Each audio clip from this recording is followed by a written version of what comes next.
Président, c'est maintenant le dossier du bois d'œuvre qui fait action suite à l'inaction du Parti libéral. On sait que l'ancien gouvernement libéral avec les États-Unis avait amené une dispute qui avait amené des droits compensatoires de 37 Monsieur le Président. Grâce à notre gouvernement, nous avions ramené ça en moyenne à 10 de droits compensatoires grâce à l'entente que nous avons eue en 2006. Est-ce que le premier ministre peut s'engager à avoir une entente qui sera bonne pour l'industrie forestière du Canada, qu'il signera bientôt avec les États-Unis? Honorable Premier ministre.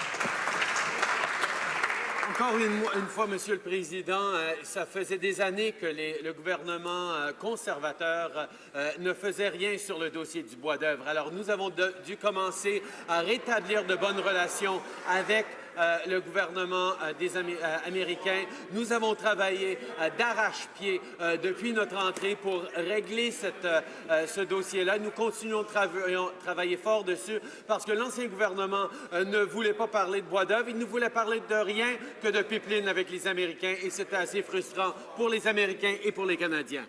La députée de Lac-Saint-Jean.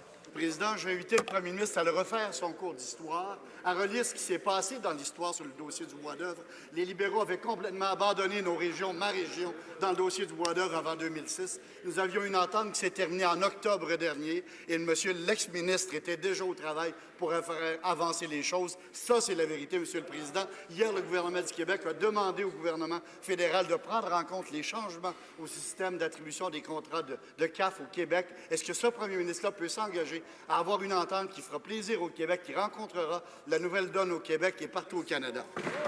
Premier ministre.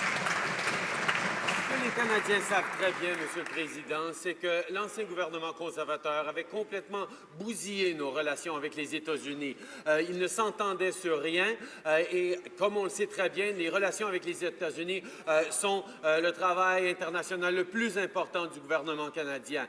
C'est pour ça que nous nous sommes mis tout de suite à restaurer des relations positives avec les États-Unis pour pouvoir travailler sur des dossiers qui font une différence réelle dans la vie des gens de tous les jours. Que ce soit sur le bois d'œuvre, que ce soit sur les emplois, que ce soit sur l'innovation. C'est ça que nous travaillons pour les Canadiens.